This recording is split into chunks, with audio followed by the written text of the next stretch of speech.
program that looks to help save East Texans' homes and lives was offered up today. We're talking about free smoke alarm installation in homes.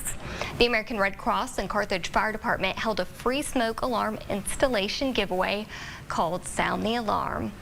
More than 100 smoke alarms were installed in homes across East Texas.